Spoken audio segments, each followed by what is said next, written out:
안녕하세요. 대단히 반갑습니다. 진도준 1 나무위키 6분의 1 이전 편집 폐기 전 윤현우 시점의 진도준은 의문의 사고사로 인해 일찍 사망하였고 이로 인해 윤현우가 모르던 육우 그룹 사람이다. 참고로 진도준의 사망으로 인해 진도준의 부모인 진윤기와 이혜인은 별거를 할 정도로 갈라진 상태였다. 시화에서 교통사고로 사망한 것으로 밝혀졌다. 윤현우 세계관에서도 할아버지를 닮은 상당히 뛰어난 인재였던 것 같으며 윤현우가 간섭한 것만 빼면 기존 스토리대로 흘러갔을 가능성이 크다. 제1회 시간적 배경 1987년 10월 5일 공간적 배경 서울특별시 키르키예의 해변 절벽에서 총을 맞고 바다 깊은 곳으로 떨어진 직후 윤현우는 눈을 뜬다. 온 세상이 흑백으로 보이고 주변 풍경은 이상해 보였다. 조수석에서 뒤돌아보는 어떤 여인은 바로 사엘퍼, 진윤기 고문의 배우자인 전직 배우 이혜인이었다. 그녀는 현우에게 도준이 깼니? 라며 미소를 지으며 말을 건넨다. 운전석에서 운전 중이던 일명 4대0인 진윤기 고문은 눈미러를 통해서 현우를 보며 다 왔다. 그만 일어나야지 라며 말을 한다. 4대1 진영준은 자기에게 야 뭐해 라며 퉁명스럽게 말을 하자 현우는 그제서야 그럼 네가 4대1이라며 말을 했고 그 말에 형준은 화를 낸다. 그러다가 차량 거울에 비친 자기 모습이 완전히 어린아이 같아 보여서 충격을 받아 이상한 소리를 주구장창 내뱉었다.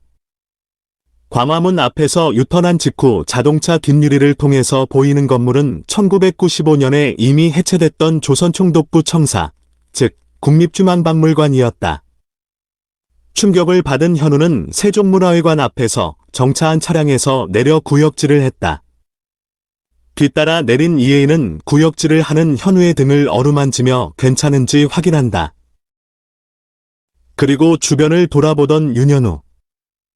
온 세상이 컬러로 바뀌고 눈에 보이는 세종로 거리는 1980년대의 모습이었다. 자신들을 반기는 어느 할머니, 진양철의 아내인 이필옥과 주변에 자리 잡은 사람들은 모두 순양가 사람들이었다. 그들은 현우가 죽기 전에 목격했던 모습에 비해서는 상당히 젊어 보였다. 그 직후 도착한 차량에서 내린 사람은 순양그룹의 창업주 진양철 회장. 현우는 가족들의 인사를 받은 직후 세종문화회관으로 향하는 진 회장의 길을 가로막고 입을 벌린 채 죽은 진 회장이 살아있다는 것에 깜짝 놀란다. 현우 눈앞에는 죽은 진 회장의 흉상과 살아있는 진 회장의 모습이 겹쳐 보인다. 제2회 시간적 배경 1987년 10월 5일 1988년 2월 25일 마지막 장면 1996년 3월 4일 공간적 배경 서울특별시 30여 년의 세월을 거슬러서 1987년에 진도준으로 환생한 윤현우. 현우는 자신이 순양가의 막내 손자이고 자신이 윤현우였던 시절 이미 죽은 걸로 알고 있었던 순양그룹의 창업주 진양철 회장이 자기 친할아버지로서 눈앞에 멀쩡히 살아있다는 것에 크게 놀라며 진 회장을 가로막고 그의 정장 옷깃을 만진다. 진 회장은 손자의 그런 태도에 못마땅한 듯 혀를 차며 세종문화회관으로 들어간다. 그리고 건물 위에 붙은 플래카드에는 제24회 무역의 날 기념 사업훈장 시상식 일시 1987년 10월 5일 장소 세종문화회관이라는 문구가 보였다. 현우는 지금이 87년 내가 진양철 회장 일가의 막내 라고 속으로 을조리면서 말도 안 돼 나는 혼잣말을 내뱉는다. 그 이후 진 회장의 회가변을 위해 그의 자택인 정심제 8에 방문한 도준이 되어버린 현우. 가족들이 진 회장을 비롯한 다른 순양가로부터 멸시를 받는 와중에 도준은 순양가의 장손인 진성준이 진 회장의 귀중품인 시계를 훔치다가 백자 항아리를 깨뜨리는 걸 목격하는데 성준은 되려 도준에게 그 죄를 뒤집어 씌우려고 한다. 도주는 침착하게 성준이 진 회장의 시계를 훔쳤고 그 과정에서 백자를 깨뜨렸다는 걸 밝혀내지만 그 현장의 모습을 드러낸 진 회장은 도준에게는 전혀 눈길을 주지 않은 채 성준을 혼내는 대신 오히려 성준이 순양가의 후계자로서 앞가림을 못했다고 지적한다. 도준은 자신이 윤현우였던 시절 진양철 자서전에 나왔던 일화를 두 눈으로 직접 목격하자 자신이 순양가의 손자로서 과거로 환생했다는 점을 각인한다. 정심제를 뛰쳐나간 도준. 자신의 진짜 어머니, 즉 윤현우의 어머니가 운영하던 국밥집으로 찾아가서 이미 죽었던 어머니가 멀쩡히 살아있다는 걸 알고 흐느꼈고 그녀가 끓인 국밥을 받으며 눈물을 보인다. 거기서 자신의 아버지와 동생도 발견하고 자신을 닮은 어린 윤현우도 발견했다. 집에 돌아온 후 어머니 이혜인이 도준을 위로했고 그 사건을 계기로 도준은 각성한다. 도준은 다음날 진 회장에게 사과하기 위해 정심제로 찾아왔다. 정심제에서는 순양그룹은 어떤 대통령 후보를 밀어줘야 하느냐를 두고 의견이 분분한 가운데 아무도 눈여겨보지 않은 후보를 차기 대통령으로 꼽은 도준. 어른들은 모두 그의 발언에 비웃지만 곧 유력 대권주자였던 양김의 단일화 협상이 결렬되면서 진 회장은 도준을 드디어 눈여겨보기 시작한다. 하지만 곧 새우가 어부지리로 고래를 이길 방도는 없겠나라는 퀴즈를 낸 진 회장. 도준은 선뜻 답을 하지 못하고 진 회장은 도준을 두고 평범한 아이라며 평가절하한다. 이에 며칠을 고민하다가 답을 찾은 도준은 진 회장에게 알리려고 했으나 이미 중동으로 출장 간 상황. 1987년 10월 29일에 귀국하기로 되어 있었는데 할머니 이피록으로부터 전해들은 돌아오는 항공편은 하필 CAL 828분. 기억을 더듬어 보니 그 항공편은 곧 북한 요원에 의해 폭파될 항공기였다. 진 회장을 구하기 위해서 비 맞으며 고군분투한 도준은 결국 정심제로 찾아가서 진 회장 비서와 연락이 닿았고 항공편을 바꾸라는 메시지를 전한다. 버마에서 실종된 항공기 소식에 순양가는 모두 충격을 받고 애타게 진 회장 소식을 들으려고 애쓰고 있었는데 정심제에 불쑥 들어온 진 회장. 같이 따라온 이양재 비서실장은 일정의 변경이 생겨서 항공편을 바꿀 수 있었다고 도준이 점찍은 그 후보는 결국 대통령이 되어 순양그룹은 숨통이 탁 트였고 또 도준 덕분에 진 회장은 반도체 사업에 대한 용기를 얻었을 뿐만 아니라 목숨까지 보전했다.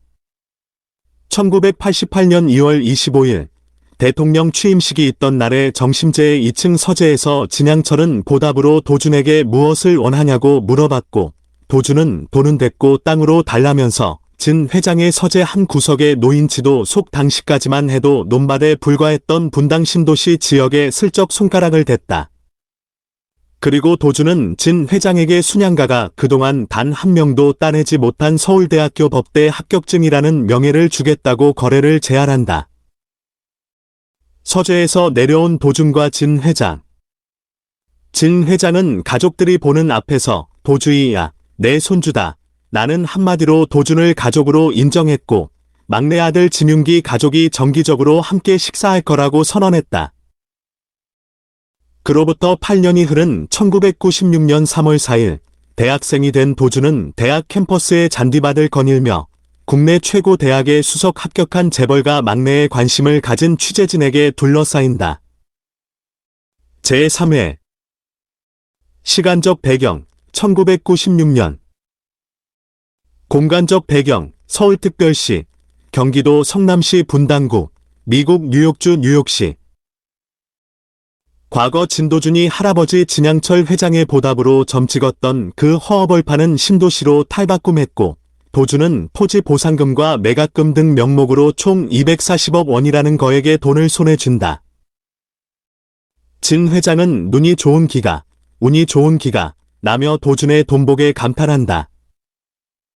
1996년 1월 친형 진영준과 거리를 논일던 도준은 서태지와 아이들의 해체 소식이 전해지던 길거리에서 흐느끼며 울고 있는 여성 팬의 모습을 보고 깜짝 놀라는데 그녀는 자신이 윤현우였던 시절 회사의 영장을 들고 나타났던 냉랭한 모습의 검사 서민영이었다.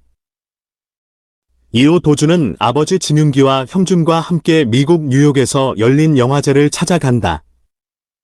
수년 전 자신의 설득의 영화 나 홀로 집에를 수입해서 사업을 키운 아버지에게 이번엔 영화 타이타닉을 수입해야 한다고 거듭 설득하는데 그곳에서 자신처럼 타이타닉에 기대를 거는 눈썰미 좋은 어떤 아저씨를 만난다.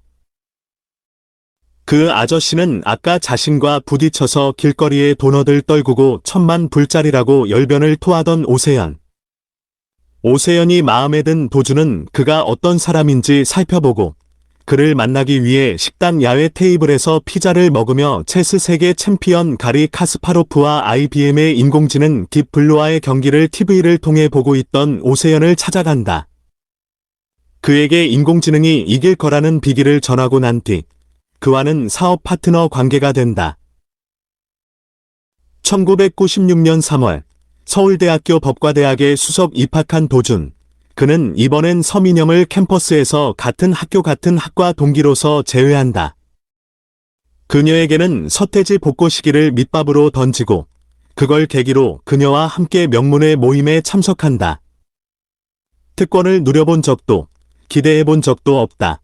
나는 민영에게 너가 그동안 누린 게 특권이라는 묵직한 한 방을 날리기도 한다. 이후 파워세어즈의 오세연은 한도제철 인수전에 강력한 주자로서 뛰어드는데 그의 막후엔 바로 진도준이 있었다.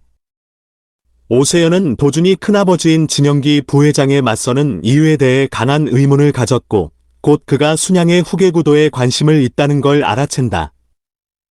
이 장면에 등장한 공간은 곧 미라클 인베스트먼트의 사무실이 되는데 여기 맞은편 건물은 바로 순양그룹 사업.